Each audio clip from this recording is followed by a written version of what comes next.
বিগত ইন্টারিমের আমলে আসিয়া তার নিকটাত্মীয়ের কাছে এই ধরনের পরিস্থিতির মুখোমুখি হয়েছে। আপনার কি মনে হয় কোন পুলিশ প্রশাসন দিয়ে এগুলো ঠেকানো সম্ভব? যদি আমাদের মানসিক পরিস্থিতির উন্নতি না হয়, এবং সরকারকেও দৃষ্টান্ত স্থাপন করতে হবে। আজকে যদি আসিয়ার সাথে ঘটনার দৃষ্টান্ত স্থাপিত হতো, তাহলে হয়তো বা আজকে রামিসার সাথে এই ঘটনা নাও হতো। এই মুহূর্তে দাঁড়িয়ে আমরা কথা বলছি, আমরা আসলে কেউ ভালো নাই ভাই, কেউই ভালো নেই। এই সমস্যার সমাধানগুলোর জন্য আপনারাই তো বাংলাদেশ,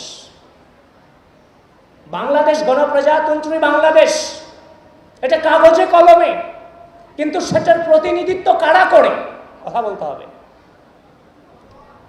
গণপ্রজাতন্ত্রী বাংলাদেশ এই নামটার প্রতিনিধিত্ব কারা করে? আরে ভাই, আপনার রাষ্ট্র আপনি প্রতিনিধিত্ব করেন, কিন্তু মুখ ফুটে বলতে পারতেছেন না যে আমরা করি।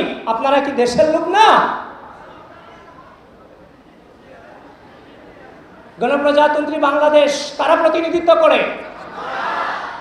এই পুরো হাউসকে কাঁপিয়ে বলতে হবে, গণপ্রজাতন্ত্রী বাংলাদেশকে কারা প্রতিনিধিত্ব করে? এই বাংলাদেশের স্বার্থে আপনাদেরকে বেড়ে উঠতে হবে। এই যে অন্যায় হচ্ছে, অনাচার হচ্ছে, এটা সম্পর্কে সচেতনতা সৃষ্টি করতে হবে। যারা পাবলিক বিশ্ববিদ্যালয়ে চান্স পেয়েছেন, ভবিষ্যৎ বাংলাদেশকে আপনারা কিভাবে নেতৃত্ব দেবেন সে চিন্তা আপনাদের করতে হবে।